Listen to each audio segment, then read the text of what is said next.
Jovem Conservador de Direita. Podcast.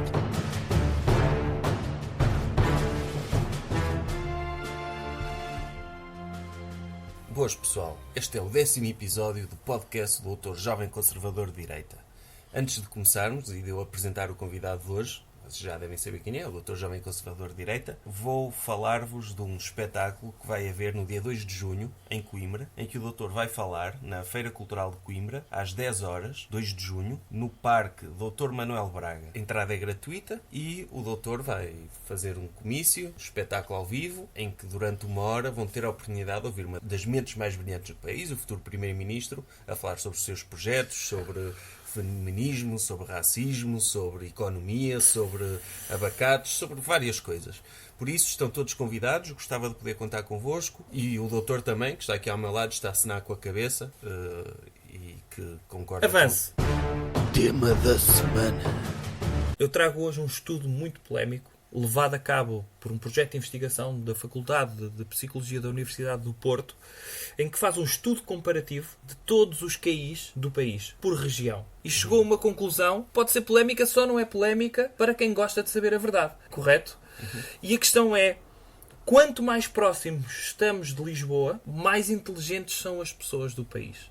Ou seja, o doutor está a dizer que as pessoas de Lisboa têm um QI mais elevado comparativamente com as pessoas do resto do país. E há uma dispersão crescente. Ou seja, em Lisboa as pessoas têm QI muito alto. Exatamente. Depois Coimbra, mais ou menos. Leiria, mais alto que Coimbra. Porto, as pessoas já são um bocado mais lentinhas. Minho e Trás-os-Montes, nem se fala. Não, e mesmo se falasse, eles não compreenderiam. Pois, tem QIs muito baixos. E Sim. para Sul a mesma coisa. Ou Sim. seja, margem Sul as pessoas ainda são um bocado inteligentes. Alentejo... O Alentejo tem um Sul- fator Ideológico. circunstancial e conjuntural, que é a questão ideológica, que, curiosamente, tinha lógica. Isso é o que diz o estudo. Atenção, este estudo é um estudo que foi financiado pela Fundação Manuel dos Santos, em apoio com instituições europeias, foi financiado, é um projeto europeu, e o que diz é, o Alentejo, que deveria ter um QI mais elevado do que o Algarve, não, é um caso de exceção. Porque o Algarve moram muitos estrangeiros. Se calhar tem a ver com isso. E não é? não só. E tem também a questão de muitas câmaras, vou dizer, lá está, não, É um é estudo, científico, é um não estudo, sou eu sim. que o estou a dizer. O facto de ter vivido debaixo de uma... Como é que eu ia dizer? De uma ditadura durante tanto tempo, ditadura comunista, fez com que o atraso fosse mais significativo. Ou seja, há ali uma espécie de evolução artificial, neste caso uma evolução ao contrário, um atraso circunstancial e artificial provocado pelas políticas comunistas. Ou seja, o Algarve é um outlier aí no meio. Acaba por ser. Porque, se calhar é porque na altura em que eles fizeram o estudo estavam muitas pessoas de Lisboa de férias lá. Se calhar foi em agosto e isso aumentou os QIs do Algarve, artificialmente. Pode ter sido também, eu não sei, em maio costuma estar muitos alemães também. Sim. Isso ajuda a aumentar o QI. Mas eu creio que... Deixe-me só verificar aqui mais alguns dados do estudo. Não. Oh, doutor, e a amostra é significativa? Qual é é o grande. N do estudo? Cerca de 3 mil pessoas de todo o país. É Sim. significativo. Eu sei que é polémico, mas, doutor, não acha que as pessoas vão ficar tristes, as pessoas do Norte, por saberem que são estúpidas? Eu acho que não. Eu espero que não. Algumas sim, mas porque não aceitam a sua condição de estupidez. Eu, por exemplo, eu sou do Norte e não sou estúpido. Pois, eu diria ao contrário. Agora, se me dissesse que era de Lisboa, que eu ficava surpreendido. Agora, dizendo isso, isto pode ser até uma questão motivadora. As pessoas não precisam, a partir do momento que sabem que têm este atraso, porque há também aqui a questão que é muito engraçada. Muitas pessoas, e isto pode ser a questão motivacional, que é muitas pessoas que são dessas regiões mais atrasadas, Minho e Trás-os-Montes e Porto, têm muitas vezes um aumento significativo do seu QI a partir do momento que decidem ir viver nas imediações de Lisboa e mesmo em Lisboa. O que quer dizer que no espaço de uma geração conseguem inverter este atraso, vamos dizer, endémico, a partir do momento que mudam de estação geográfica. Ou seja, são as pessoas mais inteligentes de Lisboa que as estimulam e desenvolvem-se mais. Acaba por ser, eu não sei, acaba por ser uma espécie de operação nariz vermelho geográfico. Percebe? Em que as pessoas de Lisboa, não sei se eles têm uma dedução no IRS, solidariedade, quando estimulam pessoas de regiões mais atrasadas, assim como nós adotamos um africanito de Moçambique ou de Angola e mandamos para lá arroz e roupa velha, rasgada, eles também aliciam-nos com alguns aspectos que há em Lisboa e que não há no resto do país. Mas isso não é um bocado racista para as pessoas que não são de Lisboa dizer que são mais estúpidas? Não, atenção. Não é racista porque é verdade, não é? Elas são mesmo mais estúpidas. Sim, Agora está provado cientificamente. Não podemos meter todos os racismos no mesmo saco, certo? A partir do momento que temos o cuidado de olhar para alguém que não é igual a nós e dizer você é estúpido, mas eu tenho todo o gosto em ajudá-lo, isto não é racismo.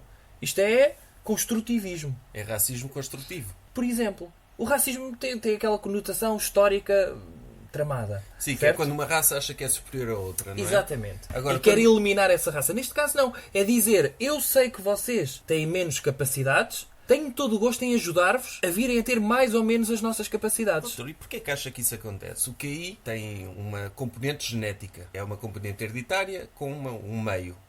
Mas porquê que o doutor acha que as pessoas de Lisboa são mais inteligentes que as do resto do país? É genética? O que diz no estudo, e o estudo não é feito só por psicólogos, porque senão não era credível, tem também antropólogos, também não é assim tão credível, mas tem também alguns historiadores, pronto, e depois vêm as pessoas das ciências a sério. E o que eles dizem é que tem aqui também uma raiz histórica e que pode jogar com a questão genética. Como sabe, nós fomos invadidos por povos mais avançados do norte da Europa. Os suevos, os visigodos, etc. etc. E os suevos mantiveram-se durante muito tempo no norte do país. E no sul do país, no século VIII, fomos invadidos por muçulmanos. O que quer dizer que Lisboa fica mais ou menos incólume, porque vieram os visigodos que vinham da antiga Germânia. Mostra, mais uma vez, que a história nos ensina que o Dr. Pedro Passos Coelho estava correto, quando foi pedir ajuda aos novos povos da Germânia. Ou seja, os alemães inteligentes ficaram na Alemanha para criar a BMW e a Mercedes e os alemães estúpidos vieram invadir o norte de Portugal. O norte de Portugal. Mas os alemães mais ou menos inteligentes, os que vinham fazer a Auto-Europa e, pronto, na altura as fábricas, as Auto-Europas da Idade Média, vieram para que zona? Lisboa. Pois. Para ajudar a estimular. E veja outra coisa. Quando nos é atribuído o Condado Portucalense, o Dr. Dom Afonso Henriques cingiu-se ao Condado Portucalense? Não, ele olhou para o Condado Portucalense e perguntou: falta-nos uma cidade inteligente aqui. E a cidade inteligente estava em Lisboa. Ele podia muito bem ficar com o Condado Portucalense. Era bom, certo? Ia do Minho até Coimbra. Mas ele achou: não, os portugueses merecem mais. Merecemos ter uma parte inteligente do país. E ele astrou o país até onde? Até Lisboa, curiosamente. Isso, doutor, isso faz sentido. Se calhar, porque à partida, as pessoas mais inteligentes do norte e de Trás-os-Montes acabam por vir para Lisboa. Exatamente. Ou seja, porque arranjam empregos, as pessoas de Lisboa estão dispostas a dar-lhes empregos. E deixam as pessoas mais estúpidas na terrinha deles. Exatamente. Não é? Porque raio que uma pessoa inteligente havia de ficar em Trás-os-Montes ou no Porto. Sim, não é? nem tem lógica. Nem tem lógica Nem tem nenhuma. lógica. É, então, uma pessoa assim mais inteligente cresce lá e vê, eu não posso ficar aqui, eu mal posso, vou para Lisboa ou emigrar ou o quê?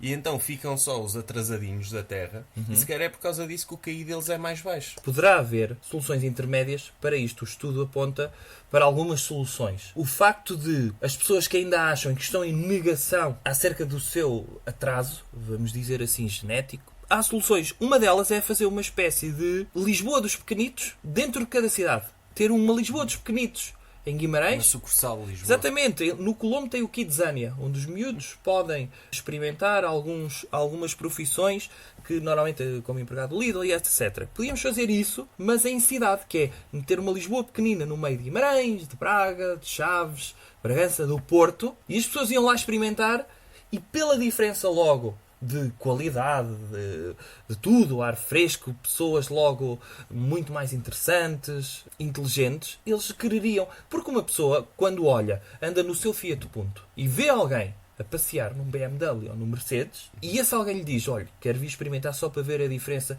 quão má é a sua vida, eles experimentam e dizem: eu gostava de ter um Mercedes. Mas a maior parte das pessoas não faz nada para isso. Espera que lhe calhe o euro milhões. Neste caso, não.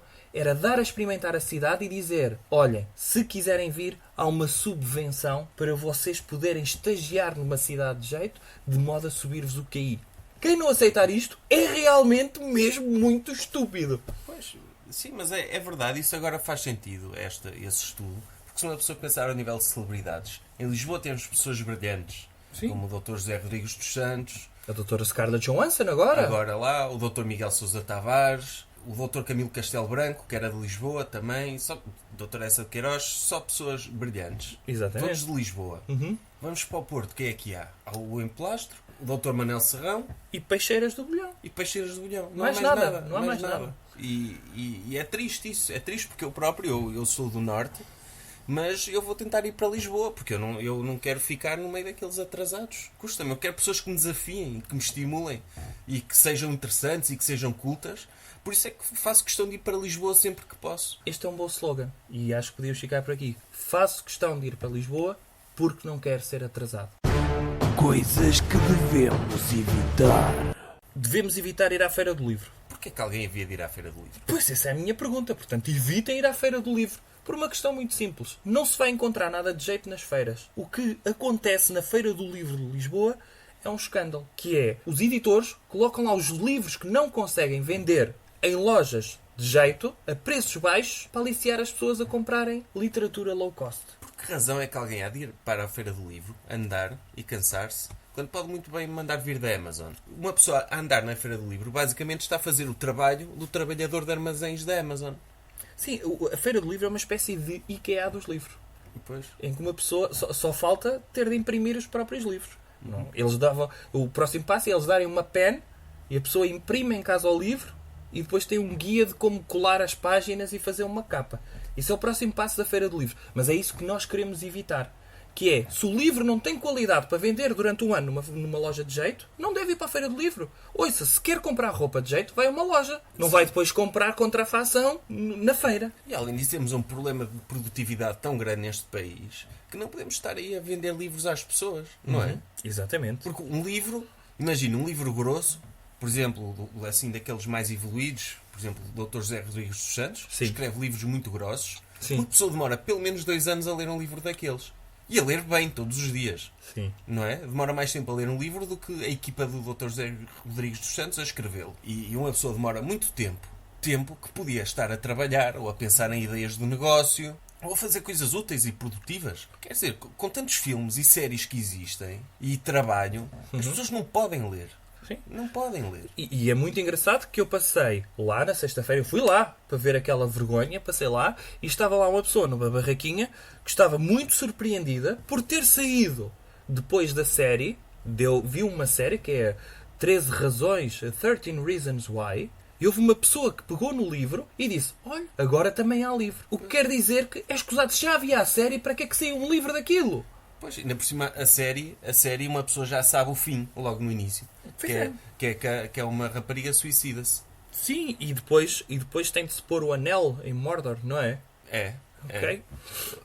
A rapariga suicida-se e deixa umas cassetes aos amigos a culpá-los pelo suicídio. Um bocado como o Dr. Passos Coelho devia fazer. Ele agora desapareceu, mas devia mandar cassetes a todas as pessoas que o traíram. E, nomeadamente, à geringonça. Porque se a geringonça tem algum sucesso, deve-se às nossas políticas de austeridade na direita. Não é, doutor?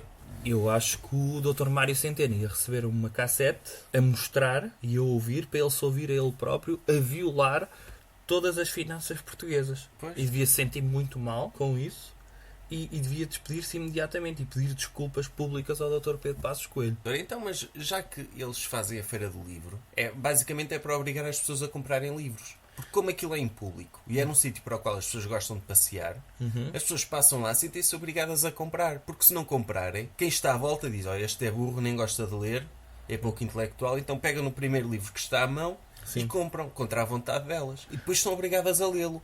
Não, e sobretudo é contrassensual isto. É contrassensual porquê? Vamos para um parque que supostamente é um sítio de ar puro. E é um sítio de prostituição, daí ser contrassensual. Por livros seria muito mais sensual se continuassem a haver prostitutas em vez de livros, não é? Era mais ou menos por aí que eu ia, só que não era bem. Eu ia por outro lado, que era, aquilo é um sítio de ar puro, correto? Tem árvores. Depois, quem é que sai à rua na Feira do Livro? Aqueles poetas todos frustrados que não tomam banho. Cheios de mofo. Portanto, veja lá como é que se protege o ambiente de poetas. É fazendo com que eles não saiam à rua. E uma forma deles não saírem à rua é também não fazer Feira do Livro. Quem é que quer ver poetas na rua? Claro, deixa-os estar em Poetas casa. poluem. Sim. Eu uma vez passei por um poeta, ainda hoje sinto o cheiro. Não, é ainda hoje horrível. sinto o cheiro aqui atrás da minha garganta. É horrível, porque eles depois estão sempre a falar de sentimentos e lembram-se sempre de mitos gregos que chatos. Nunca dizem o que pensam. É aquelas pessoas que são pouco frontais. Têm muito... conseguem ir ao âmago de si, mas dizer uma coisa direta do género. Tenho vontade de ir à casa de banho. Não. Fazem um canto inteiro sobre isso. Mas o Dr. Fernando Pessoa era um excelente poeta, não é? Claro que sim. Promove o turismo. Promove o turismo. Ponto número 1. Tem uma estátua em que está parado. Só para tirar selfies. Só para tirar selfies. Ele é uma espécie de Dr. Marcelo da literatura. E depois escrevia, mas era no tempo livre. Porque Como ele era óbvio. escriturário. Exatamente. Ou seja, tinha um trabalho a sério. Sim. E depois do tempo livre escrevia poemas porque ele tinha problemas sociais, não é? Não se conseguia dar com ninguém. Sim, e escrevia poemas com outras personalidades.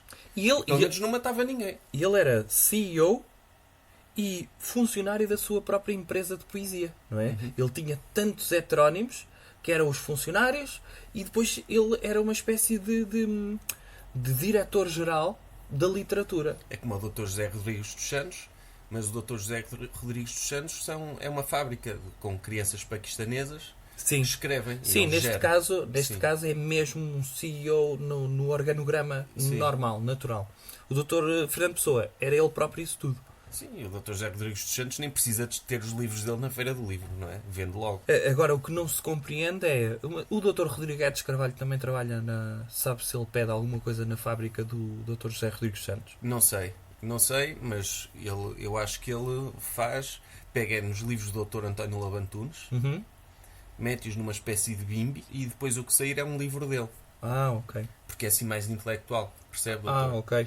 Porque as pessoas não vão comprar um livro do Dr. António Lobantunes, porque pensam. É demasiado intelectual. É demasiado intelectual, não conheço, não aparece na televisão. Agora, vem o doutor... Mas as pessoas que gostam, eu já ouvi esta, as pessoas que gostam muito do Dr. Lobantunes dizem, gosto muito das crónicas dele, dos livros é que não. Como é que se gosta do Dr. Lobantunes assim? Pois, eu nunca li nenhuma crónica dele. Ele, de certeza que não está ao nível do Dr. Camilo Lourenço, por exemplo. Nem do Dr. Padre Porto Carrero. Ou do Dr. Padre Porto Carrero. Sim, eu nunca li nada dele, nem crónicas, nem livros. Mas uma pessoa também vê os livros, são grossos e chatos, e diz, não conheço este nome de lado nenhum. Sim. Ele alguma vez apareceu no Fama Show? Alguma vez apresentou o Jornal da Noite? apresentou o Jornal da Noite? Eu também acho que Alguma não. vez entrevistou a doutora Ana Malhoa? Não. Não. Então, só que depois uma pessoa vê um livro com a capa Rodrigues Carvalho. Conheço, ele apresenta ao telejornal, é um homem ali sério, que faz boas entrevistas, por isso também deve ser um bom escritor. Sim, e depois em casa, quando vão lá às visitas a casa, as pessoas, mesmo que tenham a televisão desligada, podem olhar para a prateleira e reconhecem os nomes da televisão. Sim. Tem o Dr. Rodrigues Carvalho a escrever igual ao Dr. Lobantunes, mas digamos fácil. A doutora Carolina Patrocínio, Exatamente. a dar aulas de educação física em Tem a livros. doutora Clara de Sousa com livros de receitas também. Sim. E portanto de repente tem ali o elenco todo da SIC sem ter de ligar a televisão. Claro, se algum dia houver um cenário pós-apocalíptico em que deixa de haver televisão, eletricidade e comunicação, nós podemos continuar a usufruir da SIC se comprarmos os livros deles Exatamente. todos, da SIC e da TVI Então, também. no fundo, o que me está a dizer é que o elenco todo da SIC está a fazer uma espécie do que o Dr. James Joyce fez com o Ulisses. Que é, se Dublin fosse toda destruída, conseguia-se reconstruir a cidade só lendo o livro dele. No fundo, pode-se reconstruir a SIC só através dos livros das pessoas que escreveram livros e que pertencem à SIC. Exatamente, eu não sei. Provavelmente o Dr. António Lobantunes ouve o nosso podcast, Sim. quase de certeza. Se ele ligar o aparelho, acho que sim. Porque ele não tem telejornais para apresentar, tem tempo livre. Por isso ele provavelmente ouve. Então o conselho que eu lhe dava era que ele deixasse de assinar os livros e que deixasse, sei lá, o Dr. Rodrigues Carvalho assinar, ou o Dr. José Figueiras, Podia ser. e vendia, ou o Dr. Luís Esparteiro, e as pessoas viam, o Dr. Luís Esparteiro lançou um livro, e liam os livros dele. Assim como é o Dr. António Lobantunes. Ninguém conhece. Ou o Dr. José Fidalgo. Ou conhecem e veem, é o mesmo nome daquela atriz da novela, se calhar vou comprar, não é? Porque há uma atriz de novela Então nem chamada precisava Lobantunes. de mudar tudo. Mudava António para Paula. Exatamente. Sim, e as pessoas como era da Paula Lobantunes, que é bem boa, não é? Uma milf. E depois, em Portugal, já podiam dizer que há mulheres que sabem escrever literatura também. Sim, e se tivesse Por acaso era um homem. E podia ser os livros dele, em vez de António Lobo Antunes, era Paula Lobo Antunes, e no meio, com fotografias a cor dela, a dar dicas de exercícios e de dietas. Porque assim... Ou as sessões fotográficas que ela faz para caras, por exemplo, da sua ida para o resort na República Dominicana, com o marido. Podia ser. Sim. Portanto, resumindo, evitem a Feira do Livro. Recomendação cultural. Outra coisa. Olha, começou uma nova temporada de A Tua Cara Não Me É Estranha. Ui, eu curto bem isso. É aquele programa na TVI em que as pessoas vão cantar, ou em que celebridades vão cantar músicas de outros. É Exato. altamente. Eu rio-me tanto com aquilo. A Tua Cara Não Me É Estranha está para a TVI como os filmes do Dr. Tarantino estão para atores que já ninguém se lembra. Eu gostei particularmente deste programa porque já não é só cantigas isto. Acaba por ser uma espécie de revival de bom humor. Sim. Como se fazia antigamente, sabe? Sim. E o que aconteceu foi que neste programa o Dr. Carlos Costa, O governador do Banco de Portugal não o outro que é assim... participou nos Ídolos. Isso, e tem aquele cabelo que parece um animal. E o que acontece é que ele fez uma imitação do Dr. John Legend, mas pintou a cara de preto. Então, claro, o Dr. John Legend é preto. Como é que o doutor queria que ele Sim, fizesse? mas imagine que isto era... Por mim está tudo bem. E ele é meio preto, certo? É mais assim um café com leite, mas que corta no café, não é? Sim. Como uma pessoa pede. O que aconteceu é que se isto fosse nos Estados Unidos, seria uma polémica de todo o tamanho. Porquê? Porque a questão do pintar a cara de preto, o blackface, é um tema tabu nos Estados Unidos, é um tema reprovável pelo politicamente correto, claro. Que estupidez. Por causa das leis do Dr. Jim Crow, algo que começou por ser um espetáculo em que se pintava a cara de um escurinho. Sim, Eh, para gozar com eles. Exato, era um branco que pintava a cara de um escurinho. Então, mas isso não há problema nenhum. Como é que Era comédia? Como é que um branco goza com africanos se não pintar a cara de preto? E na altura, Não é? atenção, na altura não havia atores africanos. Eles se calhar andaram à procura de atores africanos ou afro-americanos e não havia nenhum, porque estavam ocupados a trabalhar lá em casa das pessoas que contratavam os atores. Então, se queriam ter personagens negras, Claro. eram obrigados a pintar a cara de preto. Onde é que isso é Portanto, racista? o que queria dizer que já havia espaço, aí já é até uma cedência, não é? Ao politicamente correto, já havia espaço para haver uma personagem afro-americana, mesmo que fosse branca, pintada com a cara preta. Pois, e o Dr. Carlos Costa, então, como gosta do Dr. John Legend, pintou a cara de preto para ficar parecido com ele. Exatamente. E o Dr. John Legend, como é que o doutor acha que ele reagia? Sendo americano, ver um português a pintar a cara de preto para o imitar. Eu acho que ele ia ficar todo orgulhoso, não? Eu acho que ele ia ficar contente. Acho que ia ficar muito contente. Como é óbvio, levantaram-se logo algumas vozes a dizer Houve que isto outro- não se faz. Houve outro, que já não me lembro do nome, que também... Era um gordo que agora não é, não é? Pois, sim, era esse. Que Era? entrava nos morangos com açúcar a fazer de gordo e que agora deixou de ser gordo. E agora não tem trabalho. Pois, Tem de ir à tua cara, não me é estranho. pois. Eu já nem me lembro. Não. Era o gordo, ex-gordo. E ele pintou a cara de preto para cantar o Dr. Louis Armstrong. Muito bem, lá está. Sim. Isto é submergir-se na personagem, o que é É ótimo. uma homenagem. É uma Homenagem homenagem. boa.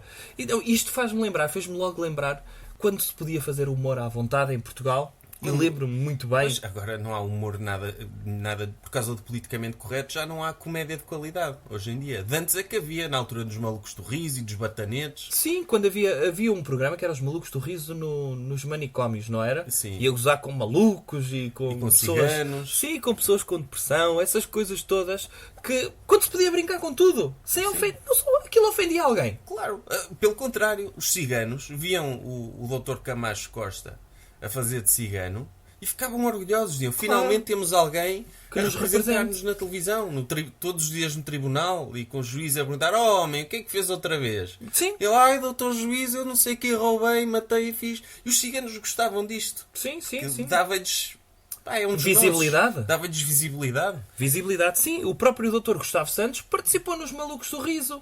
Sim. E foi a partir daí, por ter essa abertura, por Portugal lhe dar essa abertura, que ele continua a ter abertura para abrir mentes em Portugal. É o nosso maior guru. Agora é que já é por causa do medo, as pessoas já não podem brincar com nada. Já não podem. Já se pinta a cara de preto na televisão, já aparece lá alguém a dizer isto é racismo e uma falta de respeito.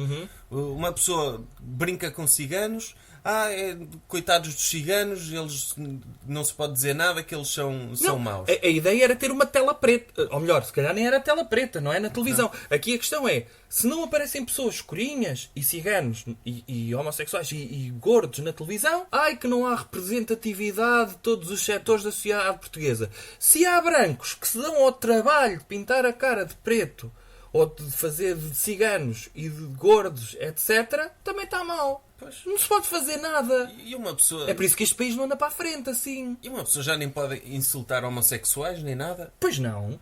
E como é estúpido. Como é que nós vamos ajudar os homossexuais se não os podemos insultar? Sim, ouça, é tão simples quanto isto. O humor serve para divertir, correto? Não deve servir para ofender. Agora, devemos poder ofender quem precisa de melhoria, para ver se acusar aquele toque. Não é? Claro. Se conseguirmos motivar um gordo a deixar, por bullying ou pronto, fazer piadas, começar a fazer o som do caminhão a fazer marcha atrás, exato, ou o som que os barcos fazem quando atracam de popa no Cascais. Quando fazem isto, devemos poder... isto pode motivar os gordos a deixarem de ser gordos, ou então a terem tanta vergonha que não saem de casa. Claro. Win-win.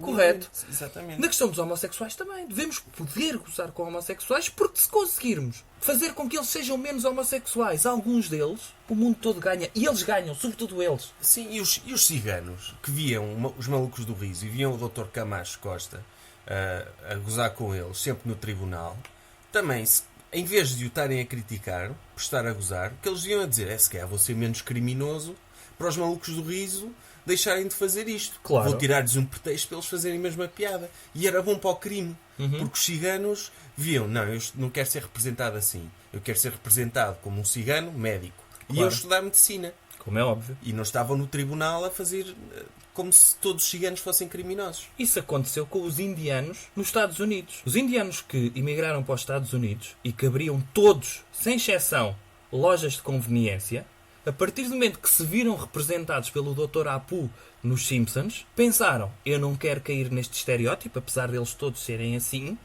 e começaram a sair, a trespassar as suas lojas a coreanos, agora são todos eles os coreanos que estão em lojas de conveniência, e começaram a abrir startups. A maior parte das lojas ou das empresas de tecnologia são de indianos. Se não fosse o estereótipo do Dr. Apu, quantos indianos é que tinha ligado ao mundo tecnológico?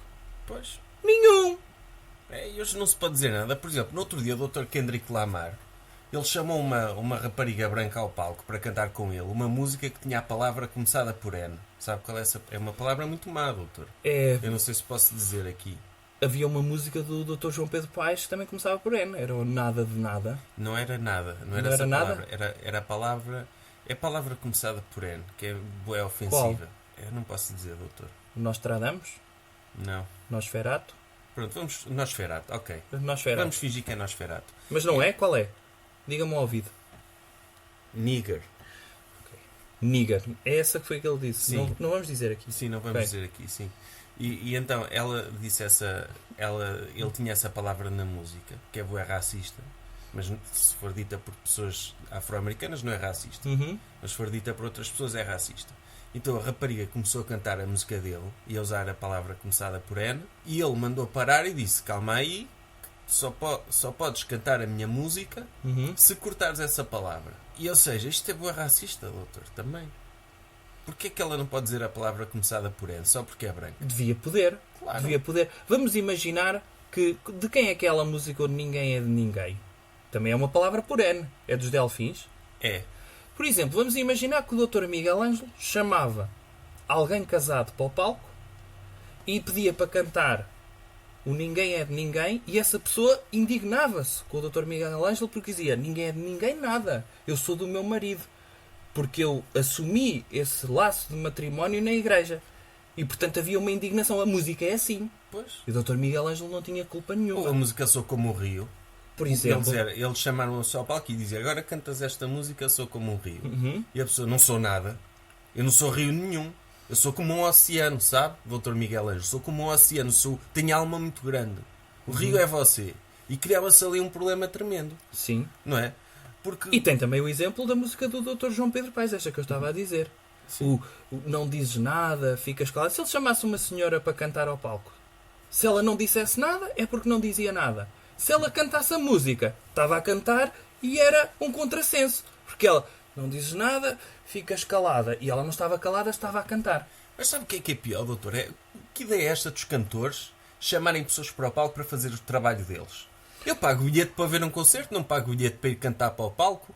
Mas esse é um problema. Esse é um problema. Vamos imaginar Estão que eu todos cheios de chamava droga. a senhora lá de baixo que leva os envelopes para me vir tomar uma decisão aqui sobre uma fusão de empresas. Que é, eu aprecio muito e sigo muito para todo lado, deixe-me aí tomar uma decisão. Ou deixe-me carregar-lhe aí no botão da videoconferência. Não. Há coisas que só eu é que faço. Gravar o fecheiro no Excel, certo? Essa pessoa lá tem capacidade para fazer isso. Então, as pessoas pagam um bilhete para ir ver o Dr. Kendrick Lamar e têm de ver uma rapariga branca a cantar a música incompleta. Ele devia estar todo cheio da droga, não é? E Sim, disse, em princípio. hoje não apetece trabalhar, vou chamar aqui uma gaja qualquer, dou-lhe o microfone e ela canta. E ainda por cima estamos a chamar a cantar aquelas pessoas que cantam o rap, não é? Pois não é Que cantar. cantam. Não é cantar, é dizer linga-lingas, não é? Sim, e trava-línguas, muitas vezes. É por isso que é muito difícil cantar rap, porque aquilo é uma espécie de a doutora Luísa Ducla Soares se crescesse no bairro. Sim. Certo? O rap é uma pessoa escreve O rato roeu a rolha da garrafa do rei da Rússia, mas em rap.